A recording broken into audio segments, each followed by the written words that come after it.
Meus amigos, o PGR enviou a denúncia da tentativa de golpe do Bolsonaro ao STF e complicou a vida do mito. Quem gostou dessa história foi o Nicolas e toda a corja bolsonarista e o Valdemar da Costa Neto, que agora vai se ver livre do mito, pois não vai mais precisar carregar esse peso. Confira no vídeo a análise do Renan sobre essa história e deixe o like e se inscreva no canal. Muito obrigado. Bando de vagabundo. O que eu quero dizer é o seguinte: saiu aí a denúncia do Gonê, né? O conservador Gonê, de acordo com a Bia Kicis, o super conservador Gonê. Deixa eu pegar. Só comentar aqui, tá? Só lembrar, eu acho que o Gonê é conservador. Eu acho que não tem nada a ver essa discussão que estão fazendo aí. De tipo, o Gonê é um petista. A Bia Kicis não errou quando ela falou que o Gonê é um conservador cristão. É real. Tudo que ela falou é real, tá? Não entrem na lógica de tipo, ele era um não, não é. Não entrem, porque senão vocês vão entrar naquela noia em que você depois vai passar vergonha. O Gonê é isso, ao mesmo tempo o Gonê é uma nomeação, a PGR, que foi feita de acordo com acordos costurados ali, né? Não foi uma nomeação que surgiu assim, da cabeça do Lula, né? Pra ser bem claro. Não é definitivamente um progressista, mas não é um bolsonarista, porque o que a gente pode explicar por esse print da Bia Kicis é que é possível ser conservador e cristão, Riso, e não ser bolsonarista, entendeu? Na verdade é mais fácil você colocar um petista na PGR que defende o Bolsonaro, como Aras, tá? Do que um conservador. Veja, esse cara é conservador e não passou para o Bolsonaro. O anterior era petista e passou. Porque essas denominações, na hora dos grandes acordos, meus amigos, elas não fazem nenhum sentido, tá? Na hora dos grandes acordos e da separação dos espaços, se é cristão patriota, se é conservador, se é comunista, não sei o que, isso conta muito, muito, muito pouco, tá? O que conta mesmo são os interesses e a agenda de cada um, do ponto de vista do interesse, para ficar claro, não agenda política, agenda político-ideológica, para ser claro, tá? E esse é o game que tá dado, tá? Então, eu já começo aqui essa live trazendo esses elementos para vocês e também trago minha opinião, porque a bolha bolsonarista tá trazendo uma série de argumentos e estão até citando a Folha de São Paulo para dizer, a peça é muito ruim, a peça é ilegal, não sei o que, papapi, papapá, e eu estou vendo eles agora se apegando a formalismos jurídicos para dizer que não havia provas, né? Eu não fiz ainda a análise detida da peça, eu olhei por alto, a equipe do Variety Plus está olhando, o gabinete do Kim está olhando, a gente vai ter uma opinião muito própria para dar, e a gente vai poder se deter muito sobre esse caso para poder trazer para vocês, mas o que eu digo, tá? Quando você faz uma mera análise histórica, e quando você pega os vínculos de autoridade entre Bolsonaro e os agentes ali, que argumentar que não há provas é como o Lula argumentando que não tinha provas que o sítio era dele, né? Tipo, né, o triplex não era meu também, porque não tinha um contrato pra mim. Calma, vai. O principal ponto, que é o que o Ruiz até levantou ali na Folha, é a cadeia de acontecimentos, que a Folha cita, e naturalmente a própria autoridade do Bolsonaro, que era citado como autoridade mandante durante todo o processo, né? Além de ser o maior interessado nessa cadeia de acontecimentos. E são muitas coisas que estão sendo citadas ali, mas acho que onde tem mais batom na cueca é justamente que foi, Riso, que você tá fazendo. Perdão, ia postar no Instagram, você vazou aqui. Onde tem mais batom na cueca é naturalmente nessas aventuras de Kids Pretos.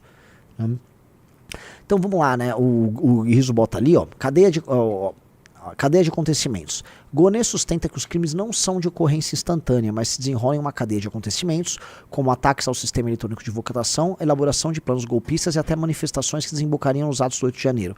O objetivo, contudo, seria sempre o mesmo: a organização não deixar o poder ou a ele retornar pela força ameaçada ou exercida. Este contexto histórico que o Gonê sustenta como uma cadeia de acontecimentos, eu endosso. Eu tenho um documentário que está no Variety Plus, eu recomendo até para que vocês assistam, o Riso pode mostrar, o primeiro documentário, um dos primeiros documentários do Variety Plus, ele está disponível para todo mundo que é assinante, tá? Eu fui também no Vilela, final de 2022, e dei uma entrevista junto com o Arthur Duval no Vilela, em que eu mostro toda essa cadeia, eu tenho toda essa timeline, até porque o MBL viveu muito essa timeline. A timeline do golpe, ela não começa no início do mandato, eu vou mais longe que o Gonê. A timeline do golpe começa aqui, ó, autópsia de um golpe fracassado. Tá? Esse documentário, ele está disponível para vocês. Um documentário de quantos minutos? 40 minutos, 37 tá? aqui, vai. E eu desenrolo desde 2014 a trama. Aí você fala, Renan, tinha uma trama golpista. Não é do mesmo golpe, mas assim, você tem que entender de onde surgem as ideias, de onde surgem as motivações, de onde surge o discurso, de onde surge o papo do artigo 142, da intervenção militar. De onde surge isso? Com quem surge? Como isso chega no poder junto com o Bolsonaro? Como isso se manifesta no poder com o Bolsonaro? Quais são as ações que o Bolsonaro toma? Nós fazemos essa construção histórica, tá? Porque, naturalmente, como é um crime que ele comete de natureza política, você tem que entender as motivações políticas e o histórico político dos envolvidos. Tá? Então, eu preciso colocar aqui pra vocês justamente essa história. Vocês vão botar essa timeline, aí você vai ver, temos aqui essa linha. E essa timeline é importante. Então, quando o Gonê coloca a timeline, eu acho importante.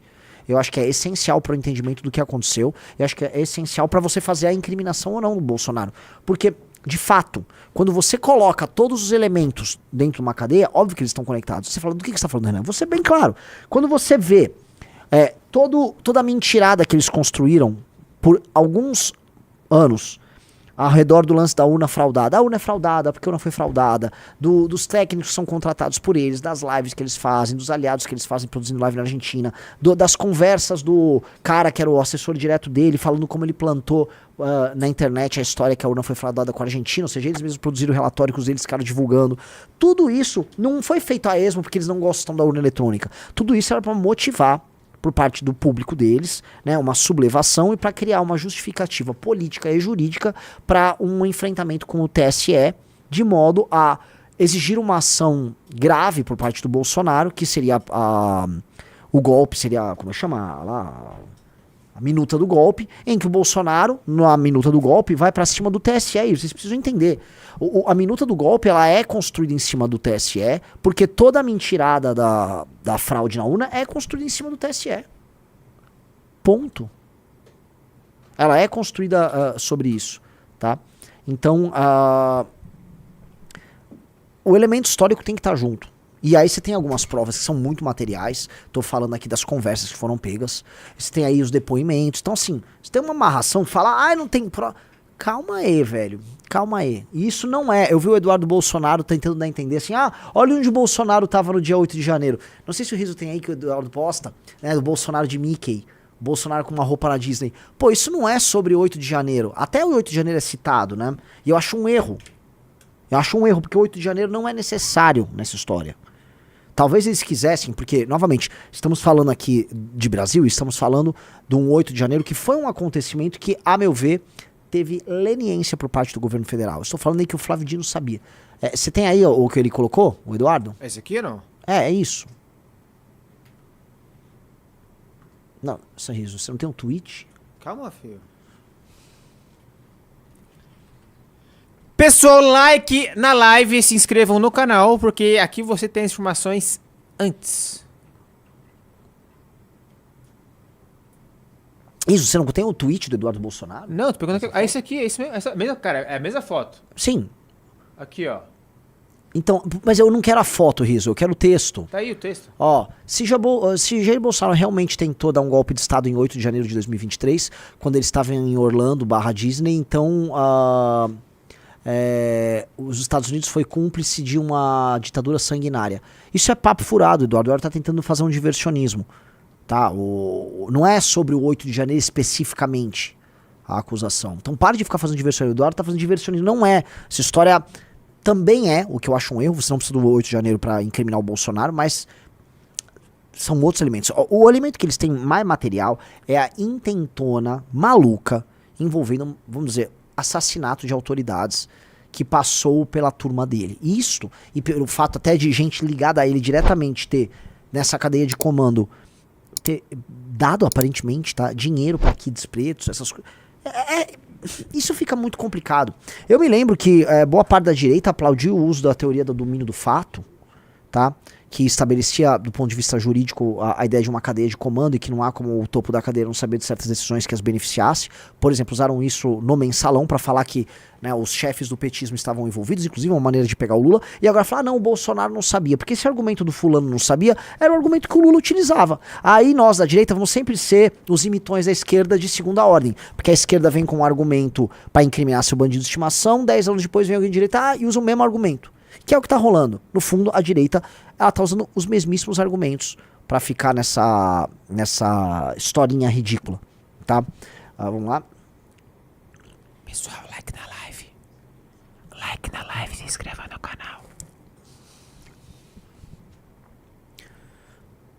Aí veio um bolsonarista aqui no chat, ele falou, enquanto o MBL e o Anão de Imbu só falam na prisão do Bolsonaro, a Rumble e a Truth, empresa de publicidade do Trump, acabam de processar formalmente o Xandão. Legal, essa é uma resposta política que eles estão dando. Eles processaram lá nos Estados Unidos o Xandão, e eu acho que é o seguinte, espero que eles tenham sucesso nessa briga. Espero que, né, porque a Rumble foi tirada do ar aqui no Brasil, etc, tá? Então, beleza. Agora, isso não é o tema principal. Definitivamente, se você acha que essa movimentação, antes de tudo, política, ela é o principal, não é, cara. As consequências pro seu país do que aconteceu agora com o Bolsonaro e com uma provável prisão do Jair Bolsonaro, elas são muito maiores. Esse é o tema principal. Se você acha que não é, é porque você está iludido, né? Você está sendo feito de trouxa. Eu não tô... enfim, não tô sequer sendo sensacionalista com vocês, tá? Eu não tô nem exagerando os termos. Isso aqui é muito importante da gente trazer, porque tem várias coisas rolando, tá? Eu tava conversando com o Junito. O Junito, ele tem uma análise, vamos dizer, amarga sobre a situação, né? Ele acha o seguinte, eu vou até colocar aqui o que o Junito me mandou. Ele falou, Renan, não sei o que você acha, tá? Mas isso tá se encaminhando pra uma catástrofe pro STF. Denúncia fraca. Lula e Moraes marcam um jantar no dia da denúncia e desmarcam. Cagada. Eu tô falando de players políticos, gente. Igual eu falei, o Lula é um player político tosco, bem pior do que a galera imagina. E o Xandão não imagine que é muito melhor. Basta ver algumas peças do Xandão, essa briga com o Musk que ele comprou. Estancou o desgaste com a própria base. E é verdade, porque agora, até quem tava brigando com ele na própria base por conta de manifestação tá vindo a público. E aí o discurso bolsonarista agora é um discurso de defesa do Bolsonaro. Isso... Tem um elemento que é bom pro Lula e o Bolsonaro aí. Não sei se o Lula, desculpa. Pro Lula e pro Bolsonaro. Sabe qual é, Riso? Qual? A manifestação de Fora Lula agora, com certeza, é uma manifestação de defesa do Bolsonaro. É. Aquela manifestação do dia 16, pessoal, no fundo, é uma manifestação pra soltar mito. O Bolsonaro já jogou que não é impeachment do Lula. Agora, se ele for pra rua, e dado que o bolsonarismo fica sempre defendendo o chefe, essa é uma manifestação, assim, de proteção ao Bolsonaro. Eu tinha falado pra vocês, vão, quer participar da manifestação, impeachment, vão, eu não vou. Eu não faço mais essa recomendação pra vocês. Eu não faço, porque definitivamente há uma captura óbvia. Na verdade, eu fiz uma recomendação antes ali, meio que, né, deixando aqui, falar, eu não tô querendo sabotar nada, tá? Porque eu realmente não eu sei os interesses por trás disso e definitivamente ninguém tá querendo tocar impeachment nenhum, mas tudo bem. E aconteceu agora esse elemento aqui, que é importante que o Riso colocou na tela, que eu preciso trazer, tá? Não dá para a Suprema Corte querer parecer a mais justiceira do mundo, né? Estamos pegando aqui os golpistas quando isso acontece.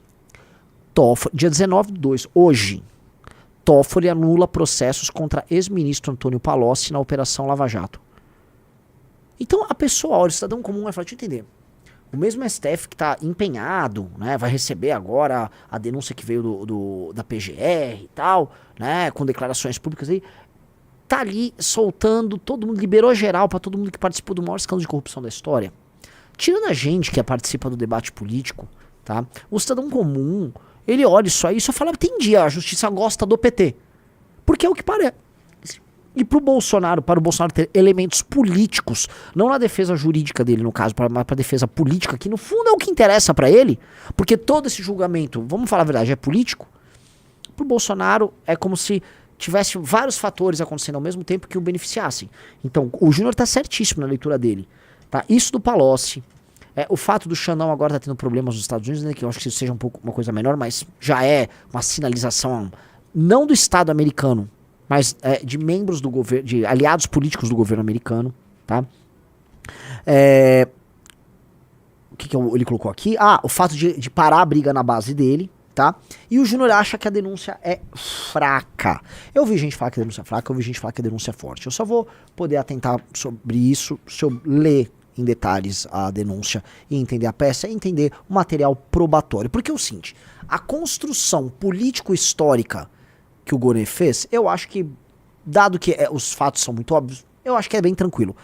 Aí você tem que entender assim, se existir provas suficientes para demonstrar que havia uma cadeia de comando e que nessa cadeia de comando o Bolsonaro interferiu em algum momento, em alguma medida. Dado que são assessores do Bolsonaro, cuidando de coisas do interesse do Bolsonaro, e eles falam em nome do Bolsonaro, e que reuniões aconteceram com o Bolsonaro, e que você tem testemunhas falando disso, e que os principais assessores que respondem diretamente pro Bolsonaro falam em nome dele, falam que estão fazendo isso, estão cometendo os crimes em série, inclusive foram presos, eu acho muito difícil que você não tenha nada de provas, não tenha elementos para fazer essa construção, né? Mas, vai que, né? Então eu tô sendo aqui. A gente tem que estar aberto aqui para um contraditório. E eu tô aberto para um contraditório. Os petistas vêm sempre com isso, né? Os petistas vêm sempre com esse papo. Não, veja só, não havia provas. Entendi, não havia provas, né? A gente sabe o contexto, a gente sabe tudo. Havia provas sim, mas eles vão ficar repetindo que não tinha provas. E o Bolsonaro, como imita sempre os petistas, ele vai mandar essa, tá? Politicamente, entretanto, por mais que um cara como o Júnior, que eu acho que é um cara que tá ficando cada vez mais astuto como analista, eu acho que o Júnior vai crescer muito ali, eu acho que ele é inteligente e, enfim, o tempo vai fazer muito bem a ele. Eu ainda acho que... eu ainda acho que isso está na esteira de enfraquecimento dele como líder político. Porque, independente dessa briga, ele já estava, vamos dizer, numa trajetória de perda de poder institucional. O primeiro ponto é que ele não consegue participar das eleições. E para sair fora disso, ele precisa fazer um grande acordo com o Centrão, para gerar uma anistia que vira um salve geral. E essa anistia, se passar, e se o STF não ir lá e canetar por cima, como ele sempre faz, essa anistia pode colocar numa eleição. Isso num cenário de declínio, tá? Isso não me parece bom pra ele. Ele pode até se fazer de vítima por um tempo, mas esse vitimismo não dura muito. Daqui a 2, 3 dias, as pessoas não estão mais falando desse assunto, vocês entendem? Daqui a 2, 3 dias não é... Só que foi uma movimentação no xadrez que favoreceu os adversários dele. Então, ele pode até ter um benefício de vitimismo no curtíssimo prazo. No longo, não. Muita gente falou assim, quando o Bolsonaro... Riso vai lembrar, quando o Bolsonaro ficou inelegível, isso só fortalece ele, a ideia de que ele está sendo perseguido. Fortalece? Põe na tela essa notícia. Será que fortalece? Veja só, não tem vácuo de poder, né? Aí já pega o principal adversário... Hoje, assim, o Xandão tem 2 grandes adversários. Desculpa, o Bolsonaro tem 2 grandes adversários. Um é o Xandão, o outro é o Nicolas. Tô errado? Não. Um é o Xandão, o outro é o Nicolas. Um ataca ele institucionalmente e outro ataca ele na própria base política. O Nicolas quer roubar o eleitorado dele. Ó o Nicolas. Nicolas diz ver Tarcísio como o nome mais forte da direita para 26 sem Bolsonaro. Deputado, porém, diz que governador enfrentará resistências da direita e que TSE pode reverter a inelegibilidade de Bolsonaro. Ele se coloca na posição assim, ó, de usar o Tarcísio para diminuir o Bolsonaro, usa essa declaração para dividir Tarcísio e Bolsonaro, nada que Tarcísio fica fazendo declarações públicas diárias de apoio ao Bolsonaro. E quando você olha ali, ele já põe os problemas, o Tarcísio não vai ter toda essa aceitação da direita aí e tal. Então, ou seja, ele se coloca como alguém que pode resolver o assunto. Se vocês olharem com carinho, o Nicolas chegou a se colocar como mediador na questão Marçal já anteriormente. O Marçal agradeceu durante as eleições. Acho que você vai lembrar disso. Sim. O Marçal agradeceu o Nicolas por se colocar como mediador. Foi ali, inclusive, para muita gente que eles entenderam o jogo de 2 caras do Nicolas. Que o Nicolas quis surfar com o Marçal e quis se colocar ali como intermediador. Não vamos brigar, gente, vamos parar. Tipo, como se ele fosse superior ao Bolsonaro. Que é a pior situação que você pode ter. Não tem nada mais falso do que uma pessoa que é um aliado seu, surge um terceiro para te atacar, aí essa pessoa que é um aliado seu se coloca, não, eu vou pacificar a relação dos dois e tenta aparecer como alguém superior. Os Bolsonaro entenderam isso. E desde então eles entendem o Nicolas como um inimigo. E o Nicolas tá fazendo isso com eles de novo. Tá? É isso que tá fazendo. Esse jogo tá aí. Aí o Nicolas fez isso. Ele tá fechado o Tarcísio? O Nicolas tá fechado com o que for popular pra eleição. Se o Nicolas farejar no eleitor dele, é que eu não acho que será candidato, mas vamos supor, hipoteticamente, que o Gustavo Lima é o candidato, ou que o Marçal vai estar pop, o Nicolas vai nisso, porque o Nicolas ele não tem uma opinião. O Nicolas ele tem uma pesquisa de opinião. É diferente. A opinião dele se guia pela opinião de um público de massa. Então, como ela se guia nisso, ele vai seguindo isso aí. Entendeu? Ele não vai criar grandes rejeições, ele não é... Eu achei o máximo a opinião dele sobre o filme da Fernanda Torres. Ele veio falar o seguinte, que ele não vai torcer contra. Porque é lógico, porque ele quer ter uma opinião que é uma média geral do Brasil. É um cara que gosta do Neymar, mas ao mesmo tempo que é evangélico. Ele quer fazer uma média geral. Então ele Ele disse o seguinte, que a Fernanda Torres descredibilizou o negócio se juntando com o Lula, né? Mas ele falou, ó, deputado defende a separação da opinião de um artista da sua arte e critica a politização do longa, ainda estou aqui. Então assim, o Nicolas ele tá tentando ter uma posição, vocês entenderam? Mainstream, um cara que quer ficar próximo do Neymar e fingir que o Neymar não anda com o crime organizado, é um cara que quer ter os likes de alguém como o Neymar, não sei se você entendeu, ele quer ter, tá circulando nesse mundo de Gustavo Lima, de Neymar, de super celebridades, cujas opiniões são meio assim, né, meio genéricas. Eu acho muito engraçado um cara de direita fingir que não sabe o que acontece, o que é essa peça. E quais são as consequências dessa peça. As consequências dessa peça de propaganda que é o filme Ainda Estou Aqui, que pode ter uma qualidade intrínseca, mas que tem um objetivo político, portanto, ele é uma peça política de qualidade, tá? O que eles intentam fazer com isso? Eles estão agora usando essa história para aumentar investimento para filmes. Ah, não, agora vamos turbinar a Rouanet para esses filmes, a lei do audiovisual, vamos turbinar ela para filmes. Sim, vamos financiar mais as ONGs, as empresas de filmagem e o circuito do Caetano Veloso. Isso é nocivo, são nossos adversários, por isso não tinha que estar aplaudindo isso. Ah, mas ganha o Oscar. Muita merda ganhou o Oscar recentemente justamente por ser peça política. Né? E vamos lembrar outra coisa, né? Peça política de alta qualidade, tá? Já aconteceu na história. A história é repleta de peças políticas de alta qualidade, tá? Se vocês forem procurar algumas peças políticas feitas por regimes, vamos dizer, muito pouco afeitos aos direitos humanos, pra ser bem, né? Você vai ter peças, assim, da mais alta qualidade, tá? Sejam comunistas, sejam fascistoides, tinha coisa bem feita ali. Então, cuidado, peça bem feita não justifica a intenção por trás daquilo, né? Cuidado. Então, essas opiniões dão o tom do que ele tá querendo fazer, né? Ele quer ficar pairando ali como essa figura. Então, ele só vai comprar as divididas que ele sabe que ele ganha. Tipo, Pix, aqui eu ganho. Agora, divididas que são muito divididas, não vai ser, você não verá ele lá. Ele acha que ele transcendeu a posição dele, ele tá numa posição maior de uma super celebridade que... Então, como opinam as super celebridades? É a opinião de um Gustavo Lima, é a opinião de uma Virgínia, é a opinião de um Neymar. São opiniões profundamente genéricas, é um cristianismo genérico. Ele saiu do nicho e foi abrindo pro topo. Então ele acredita que ele tá jogando esse jogo de topo. Tá? Basicamente isso. E ele tá agora jogando esse jogo contra o Bolsonaro, e eu acho que ele tá jogando esse jogo com muito mais habilidade que o Bolsonaro. O Bolsonaro tem muito mais a perder hoje. O Nicolas dispõe de uma coisa que é muito importante nessa briga, que é tempo. O Bolsonaro não dispõe de tempo. Então o Bolsonaro tá alinhado, o Bolsonaro tem um prazo agora, o Bolsonaro tem eleições em 2026, que ele sabe que se ele não participar de alguma maneira, ou se ele não for o grande eleitor na eleição de 26, ele perde tudo. Você já parou pra pensar que se ganha um presidente de direita, o Tarcísio ganhou. O Tarcísio hoje é o grande nome, todo mundo quer fechar ao redor do Tarcísio. Se ganha o Tarcísio pra presidência da República, o Bolsonaro perde grande parte da utilidade dele. Você já pensar nisso, Riso? Já. Ele perde. Os deputados vão ser feitos ao redor dele. Se o Tarcísio sair candidato, não se iludam, ele sairá candidato pelo PL.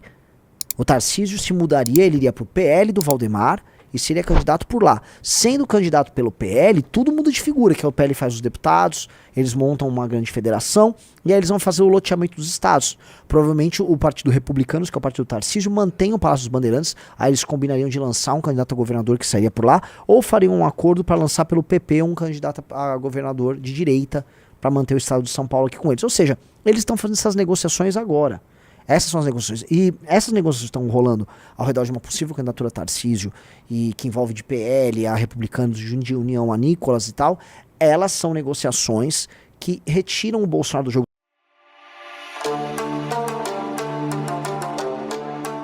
Ajude o canal a crescer, se inscreva, dá o like e compartilha. Até mais.